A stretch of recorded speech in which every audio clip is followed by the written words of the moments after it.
Another reading from Daughters of Liberation. So, like, comment, subscribe. Oh my god.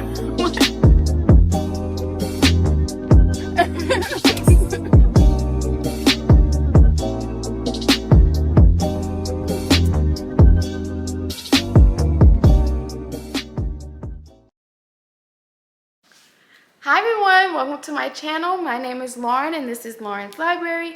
Today we're going to be discussing the books I read in the month of March. First off, we're going to start with Spy Family Volume 10. I really enjoyed this volume. And if you don't know what Spy Family is about, it follows a spy who has been tasked with a mission to infiltrate this private school in order to get closer to this guy who's in charge of. He's like a big guy in this country that he's supposed to be getting secrets on, basically. And so in order to do that, his handler tells him that he needs to find a family, a wife and a child, in order to enroll that child into the school to get closer to that man. I think his name is like Desmond Donovan or something like that. But in this volume, we get a lot more backstory on our spy, whose name is Twilight. We get a little bit of an origin story while he's kind of knocked out from the previous volume. And so we get some of that, and I found that very interesting. And like most of the Spy Family volumes, I gave this a 5 out of 5 stars. Next, we have Rootless by Crystal Zara Apaya. This follows two main characters, a married couple, but one day the husband receives notice that his wife has gone to Ghana, and she just lets cut off all communication.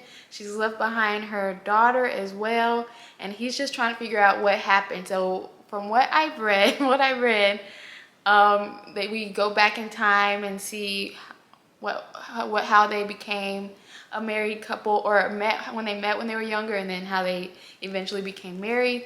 But I really didn't get to present day because unfortunately I DNF'd this one. I wasn't really interested to continue reading it. It wasn't going well. I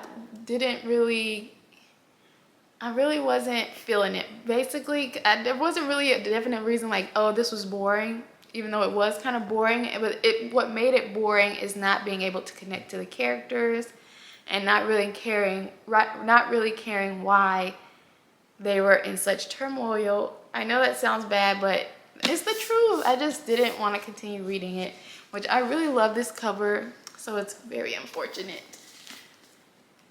Next, I read Ace of Spades by Farida Abike Iyemidi. I think that's how you say that. This follows two teenagers in their senior year of school who go to this private school. They're the only black students in their class, or in their school, I'm pretty sure. Is it their class or their school? I'm pretty sure it's the entire school. They're the only black students. And for some reason, there is this anonymous person who has been releasing some of intimate details about their lives through like text messages to the entire school. That's just telling all their business, and it's just not like slick, like petty stuff like, oh, she cheated on her math test. It's like some serious stuff, like taking pictures of them while she's drunk and insinuating that something may have happened while she was drunk, and then telling all of his business regarding his sexuality, because our main character, I want to say his name was Devin. He hasn't come out yet, and it's just telling all his business regarding that, how his family is poor and he sells drugs in order to help his mama pay rent. It's just some serious stuff they spilling the tea on. Like, I was like, are the teachers not concerned? And posting pictures and just accusing them of some wild, crazy stuff. And so we spend the entire novel trying to figure out who exactly is this Anonymous, because they call themselves aces. So they're signing all their threats with aces. They're not even really threats. It's just like tormenting these poor students, and nobody's really doing anything about it. So they were trying to figure out who that is and how we can stop them, because they don't want what ACEs is revealing about them to hinder their chances of getting into college, because the college applications are coming up, and they're both very, I think they said that like they're both competing for valedictorian of their class. So it was very interesting. It kept me on the tips of my toes. I gave it a 4.75. So very close to a 5-star. And the reason I didn't give it a 5-star is because I wanted more discussion about what they had gone through, like what they went through with this ACEs person. It was very traumatic, and I just felt like once they found out who it was and they got out of this situation, like they should have went to therapy. Like we should have had, like, even talking about it with one another, like this is how this is making me feel, this is the story, this is my story, this is, just talk to one another, even though they weren't friends before this situation. But I feel like they could have trauma bonded over this situation, but every time something would happen and they were like, oh, we need to find out who this is, they just wouldn't discuss exactly what ACEs revealed with one another even. Like, it was just very bizarre for me, and I was like, are we not gonna talk about what just happened? Like, what the secret that's just been revealed, and how that's gonna make you feel, and how that like they just kept talking about how, oh, I'm crying to myself, but I'm gonna go see him, Devin, or Chamanda. I think that was how you say it. Chiamaka. She would say, oh, he's coming, so I'm wiping my tears, and then they would just get to work on finding who it is. Like, can y'all express some feelings about this to each other? I wanted them to communicate with each other more. I guess that's what I'm saying. But yeah, that's the only thing that stopped this from getting 5 out of 5 stars. Next, I have The Girl with Stars in Her Eyes by Zio. I think it's Zio Axelrod. Oh my goodness. The Girl with Stars in Her Eyes. So this one follows our main character, Tony, who has recently moved from her small town to the big city, and the big city as in Philly. And growing up, she had a really close friend from her small town named, what was his name? Seb. And but he was a bit older than her, and he left town sooner than her. But since he's left, they haven't had any communication together. But Seb is the manager somewhat of a up-and-coming rock band, all-girl rock band, and there's an incident with one of the lead guitarists where she's kind of on a hiatus, and they need someone to step in and replace her for a moment. And our main character, Tony, goes and auditions for this position, and that's when they run in together. And it's just about a romance. It's just a simple romance between the two of them, exploring exactly what happened between the two of them when they were younger, and how they're going to mend that relationship as adults now. I gave this one 3 stars. It was entirely too long. The characters in the band, and like all the characters surrounding the band, like the attorney and even Seb, and like the drummer, like people that's in a band. I felt like I was being told, oh, they're so close and tight knit, but I never really saw how close and tight knit they were. I was just being told that they were close and tight knit and they've been through so much together, but we were never really told what exactly that was. And like, for an almost 500 page, oh, it's 440 pages. But for this much 440 page romance, you would think you have enough pages to explore that, but no. But it was entirely too long. It was very basic, nothing special for me, so I gave it 3 stars. Next is The Housemaid by Freida McFadden. I gave this one 5 out of 5 stars, y'all. I also have, I'm not going to talk too much about this one. I'm going to post a spoiler vlog, reading vlog for this book in the next coming weeks. I'm not sure exactly when. But if you don't know, if you've never heard of this one, this follows her name is Millie. She is interviewing to become this housemaid for this family that is pretty well off. But things become strange after she's hired when her boss, Nina, will tell her to do one thing, but when she does it, her boss reprimands her and says that's not what she told her to do. Or she'll tell her she told her to do something when in reality she never told her to do anything. And it's just a very strange situation. The attic that she's living in while she's the housemaid for this family only locks from the outside. There's just a whole bunch of strange occurrences that Millie is trying to find out exactly what's going on and who exactly is she working for. And I really enjoyed this one. This is a rare occasion where a thriller gets a 5 out of 5 stars for me that I actually enjoyed from beginning to end. And like I said, wait and keep checking in here on my channel for the spoiler vlog that'll be coming soon. Oh, and next we have another 5 out of 5. This is a good reading month. I think so. But next we have The Partner Plot by Christina Forrest. Oh, that reminds me. Let me go grab.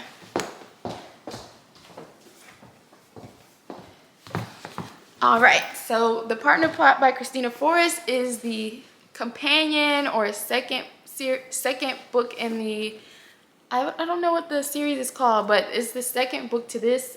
It's a book after this book, The Neighbor Favor by Christina Forrest. But The Partner Plot follows Lily, who is this main character's sister. I think is it called the Green Sisters? Now I'm curious. Am I just saying that for the Brown sisters? Let's see. The Partner Plot. I'm on Goodreads, y'all. Give me 1 second.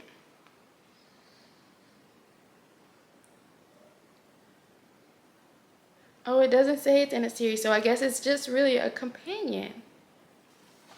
So yeah, these are companions, so they're sisters. The main characters in these books, they were sisters. But this one follows Lily, who is a up and coming, but still very highly successful celebrity stylist. She is in Vegas helping to style one of her most popular clients, I would say. And when she runs into her childhood sweetheart at Xavier at the casino they're in. I don't know why that was so hard for me to get out, but they end up running into each other and it's very awkward. He ends up tagging along to their little entourage with her celebrity client, Kitty, I think is her name, or Catherine. It was something with a K, I can't remember. But things, while things are getting awkward, they compensate with alcoholic beverages and they end up getting very intoxicated. The next morning, she wakes up to get ready for her flight she's about to miss when she turns over and Xavier is in the bed next to her and she has a wedding ring on. So they got so intoxicated that they ended up getting married the night before, and that is the catalyst for the entire plot of this book. She ends up letting it slip in an interview in order to come off unbothered by the relationship between her previous ex and her previous client. So she ends up telling the interviewer that she's actually married, and it gets back to her hometown, and it becomes a big deal. Everybody in her hometown was like, is coming up to Xavier and is like, why didn't you tell us that y'all were married? And he's like, oh my goodness. And it causes a whole heap of mess. But I enjoyed this so much. It was so much fun. It was so sweet. I gave it 5 out of 5 stars. I'm excited to read the next one in the series with their oldest sister, Iris. And yeah, and that romance, I believe, is between their oldest sister and one of Lily's clients, which is going to be really fun. We'll see. Okay, and lastly, I read The Davenports by Crystal Marquis. This one follows a group of young women in 1910 Chicago, I believe they're in. 2 of the girls are the Davenport sisters. Their dad is a big carriage business owner. Like, he sells carriages, I believe, or designs them or something like that.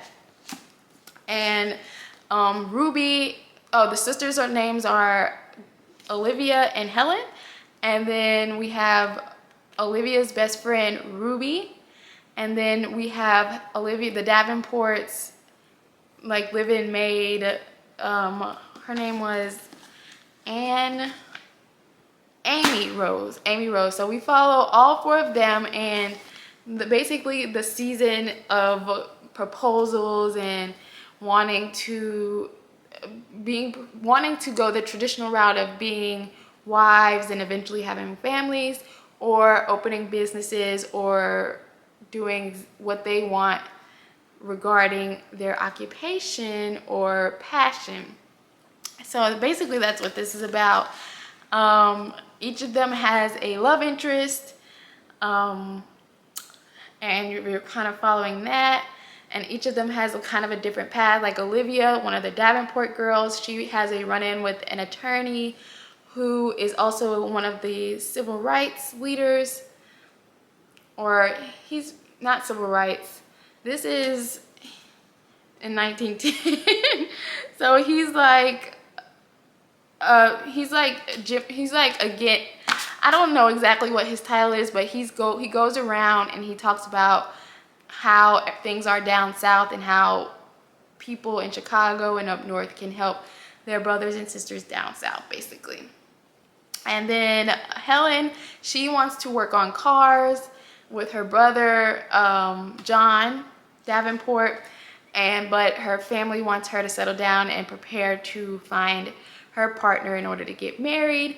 And then Ruby's family, they are out of money. Her dad is running for mayor to be the first black mayor of Chicago, but during their election, he has run out of money, and they want her to marry the Davenport son, John, in order to help them like garner some support for the election, as well as put some money in the coffers, you know?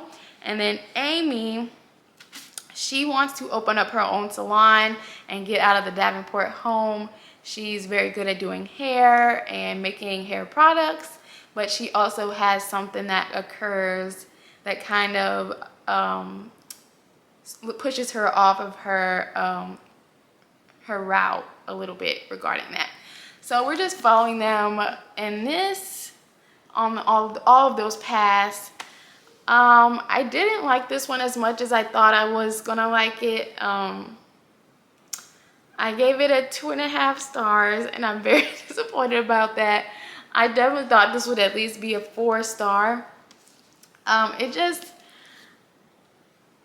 especially towards the end, it just felt like a waste of time how everything wrapped up. I know there's going to be a second book, but I feel like nothing was accomplished in this book.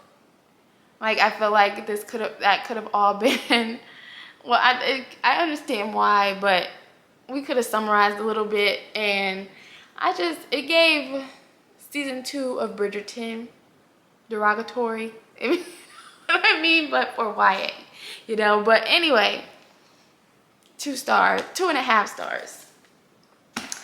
And that is everything I read this month, this was a very good month for me. Although there are some that didn't get ranked as or rated as highly as I expected them to, I still got some 5 stars and some very on the tip of 5 stars, like very close to 5 stars. And those are what matters, right? So if you enjoyed this video, make sure you like, comment, and subscribe. And I'll see y'all next time. Bye.